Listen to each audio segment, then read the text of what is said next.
उत्तराखंड प्रवासी सभा सिरसा द्वारा वार्ड नंबर 1 महावीर कॉलोनी चित्रगढ़ पट्टी स्थित बद्रीनाथ श्री बद्रीनाथ मंदिर में स्थापना दिवस के अवसर पर संगीतमय अखंड रामायण एवं 12वां विशाल भंडारे का आयोजन किया गया। इस कार्यक्रम में ओडिशा के पूर्व राज्यपाल प्रोफेसर गणेशीलाल व उनके सुपुत्र मनीष सिंगला ने बतौर मुख्य अतिथि शिरकत भी की। मंदिर कमेटी के प्रबंधकों ने दोनों पिता पुत्रों का मंदिर परिसर में पहुंचने पर भव्य स्वागत भी किया। इस अवसर पर प्रोफेसर गणेशीलाल ने कहा कि भगवान श्री राम का गुणगान करने के लिए देश में हजारों कथाएं चल रही हैं। गंगा संस्कृति से आप लोग हैं, भगवान बद्रीनाथ के चरणों से निकलकर आप ज्ञानवान हैं। भगवान बद्रीनाथ के चरण कमल सिरसा में स्थापित होना, भारतवर्ष में होना और भारतवर्ष सिर्फ और सिर्फ नसीब वालों को मिलता है, जो कि एक बड़ी बात है। उन्होंने समाज के लोगों व मंदिर कमेटी के पदाधिकारियों को हर संभव सहयोग करने का आश्वस्त भी किया। उन्होंने कहा कि परमात्मा का स्मरण करने वाला व्यक्ति अपने आप को धन्य मानता है और वो धन्य हो जाता है। जिस प्रकार भगवान श्री कृष्ण ने सुदामा के पैर धोए, ठीक उसी प्रकार से आप भी कर्मयोगी बने। पल पल सिरसा से सुरेश गौतम के साथ विशेष रिपोर्ट।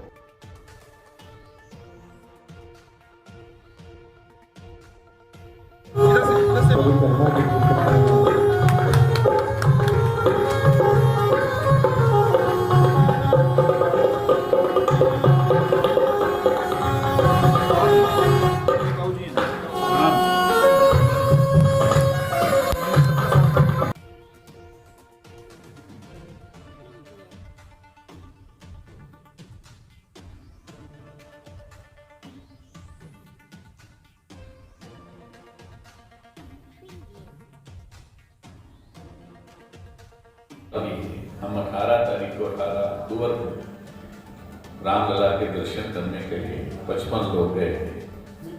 भुवनेश्वर से उड़ीसा से गए थे। 500 वर्षों का कलंक आपने धो दिया है, तो फिर 350 वर्षों का कलंक धोने में कौन दिक्कत आएगी? मथुरा हो या फिर काशी हो, और उसको धोने में दिक्कत नहीं है। तो 75 वर्षों के पहले जो हमारा कलंक लगा के भारत खंड खंड हो गया था, टुकड़े टुकड़े हुआ था, उसको भी एक करने में कौन दिक्कत आएगी? इसलिए मुझे लगता है कि आपके आशीर्वाद से आने वाले समय में वही भारत, जिसको भारत माता कहते हैं, अभी तो टुकड़ा टुकड़ा है, अभी तो कोई दाएं भुजा कटी है, कोई बाएं भुजा कटा है, कोई चरण की अंगुली कटी है। आपके आशीर्वाद से, राम कथा के प्रसंग से, क्योंकि निश्चिरहीन करो मही भुज उठाए पन किन्ना, ऐसा ही देश के माननीय प्रधानमंत्री जी का एक संकल्प है, ऐसी प्रतिज्ञा है। और प्रतिज्ञा ये है कि भारत को फिर से स्वर्णिम भारत बनाना, आत्मनिर्भर भारत तो है ही, बनना ही बनना है, लेकिन विश्ववंदनीय भारत बनाना है। तो जो खुद टूटा हुआ हो वो पूरा विश्ववंदनीय कैसे हो सकता है? इसलिए आने वाले समय में 2, 4, 5 साल में मुझको लगता है कि जिस भारत के आप बच्चे हैं, बच्चियां हैं, हम गीत गाते हैं ना, बच्चा बच्चा राम, तो वो बच्चा बच्चा राम और बेटी हर सीता, ऐसा बनने का मुझे लगता आने वाले 2, 4, 5 साल में वो हम सबको सौभाग्य प्रदान होगा। और जो भारत माता का अभी लहूलुहान सा चित्र जो थोड़ा दिख रहा है, कुछ पश्चिमी पाकिस्तान, अभी पाकिस्तान भी धन्यवाद कर रहा है, क्योंकि हमने सूर्य की गहराइयों को, चंद्र की गहराइयों को, समुद्र की गहराइयों को, स्पेस हो या सागर हो, उनकी गहराइयों को हमने मापा है। आज दुनिया हमारा मानती है लोहा, चाहे दुनिया का कोई भी बड़े से बड़ा देश, लेकिन सोमालिया के सभी समुद्री डाकुओं को अगर किसी ने वश में किया है और पकड़कर गिरफ्तार किया है, जहाजों को लूटने से बचाया है, तो भारत की विक्रांत शक्ति है आप लोग।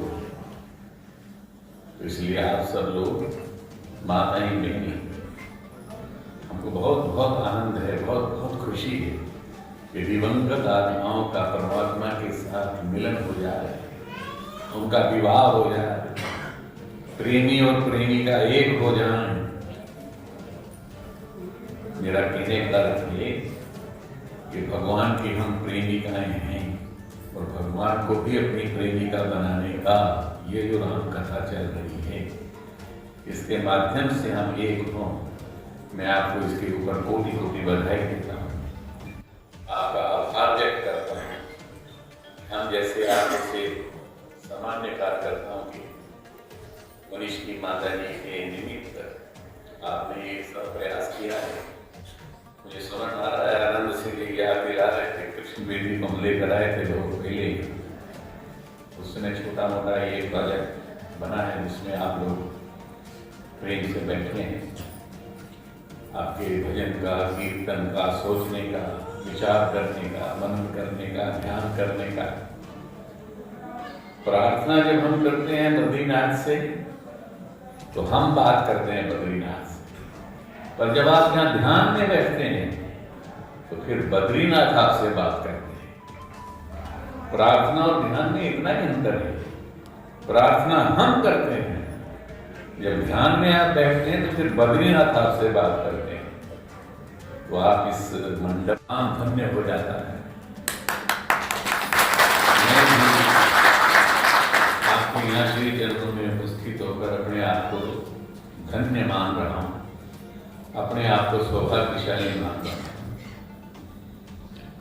आप ही तो हैं कि जिन्हें श्री राम को गंगा पार कराया, केवट मन गया। आपने चरण धोए थे राम के, लेकिन श्री राम ने आपको अगले जन्म में जब आप सुदामा बने तो कृष्ण बनकर आपके चरण धोने का भी सौभाग्य भगवान राम को प्राप्त हुआ। यानी आपने चरण धोए त्रेता युग में और आपके चरणों को धोया, साफ किया, कांटे लगे हुए थे, खून से लथपथ थे सुदामा के चरण, और लॉर्ड कृष्ण ने, भगवान कृष्ण ने आपके चरण धोकर अपने आप को धन्य किया। तो ऐसे आप सब लोग यहाँ सिरसा में रह रहे हैं, चारों में घूम रहे हैं, कर्म की उपासना कर रहे हैं, कर्म सन्यासी, कर्म योगी हैं आप सब लोग। अपने परिश्रम से, पुरुषार्थ से अपने कर्म को धर्म बनाते हुए, कुछ न चाहते हुए पूरे विश्व को आनंद में भर रहे हैं, प्रकाश में भर रहे हैं। ये सौभाग्य किस किस को मिल सकता है? हमारा सिरसा का विशेष रूप से सिरसा जिला का कहिए, हरियाणा का कहिए, बहुत बड़ा सौभाग्य है। मेरा उत्तरांचल में लगभग घूमना 1 वर्ष तक रहा है। मैं प्रभारी के नाते भी, राजनीतिक प्रभारी के नाते भी वहां घूमा हूँ, बहुत दूर दूर तक गए हूँ। ये जैसे हमारे पास राकेश है, उत्तरांचल का अल्मोड़ा का, वहाँ हमारे बच्चे सिंह रावत करके होते थे लोकसभा के सदस्य। आज भी, अभी भी हम उत्तरांचल को कर रहे हैं पीछे। लेफ्टिनेंट जनरल गुरमीत सिंह जी महामहिम हैं, वहाँ के राज्यपाल हैं, हमारे मित्र हैं। भगत सिंह कोश्यारी मुख्यमंत्री रहे, हमारे बहुत अच्छे मित्र हैं, बाद में महाराष्ट्र के गवर्नर बने, आज पुष्कर धामी हैं। और अभी तुरंत विधानसभा में यूनिफॉर्म सिविल कोड पहली बार उत्तरांचल में आने जा रहा है। मैं बलवंत शैली का धन्यवाद करता हूँ, आभार व्यक्त करता हूँ कि आप सबके दर्शन करने का और आपका आशीर्वाद लेने का हमको ये सुअवसर प्रदान किया है। वास्तव में जहाँ तक आप लोग हैं, मुझे नहीं लगता कि जो सबकी समस्याओं का समाधान करते हैं, श्री राम की समस्या का भी समाधान करते हैं, उनको किसी प्रकार की कोई आवश्यकता हो। लेकिन फिर भी हम अगर किसी सेवा के लायक हैं और माना कि लेफ्टिनेंट जनरल से किसी को कोई काम पड़ जाए या हो जाए या रह रहा हो, तो आप निसंकोच उत्तराखंड के किसी भी प्रकार के किसी भी काम के लिए, सेवा के लिए अगर हमें याद करेंगे तो ये भी हमारा सौभाग्य होगा।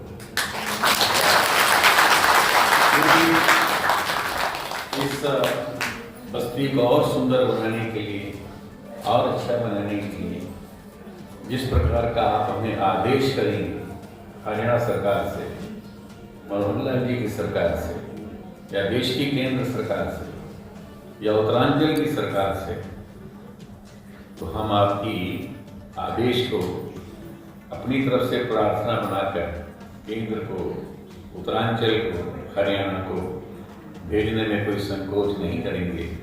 खुशी खुशी उसको पूरा करने की कोशिश करेंगे। मेरे दादाजी मुनीमी का काम करते थे, पर श्याम बाबा के अनन्य भगत थे। प्राचीन श्री श्याम मंदिर जो लोरिया बाजार में है, उसके संरक्षक थे। रात को मंदिर में कीर्तन करते थे लोग, तो अक्सर मैं भी उनके साथ जाता था। मेरी माता जी, जिनको गए आज लगभग 1167 दिन हो गए, उनके चेहरे पर भी हमेशा मुस्कान रहती। कभी किसी को अपने घर से खाली जाने नहीं दिया, चाहे कैसा भी वक्त था। और पूरी की कठोर तपस्या, पितरों के आशीर्वाद, आप सबकी दुआएं, श्याम प्रभु की अनंत कृपा से बाबूजी 5.5 वर्ष उड़ीसा के राज्यपाल रहे।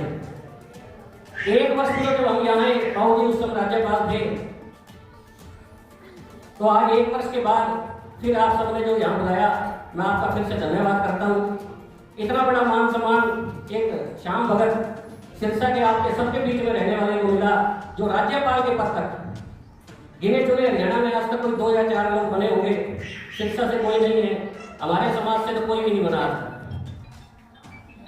बाबूजी की जो हमारे सहयोगी हैं राकेश जी, वो भी आपके समाज से हैं, उत्तराखंड से, तो साथ ही हमारे रहते हैं।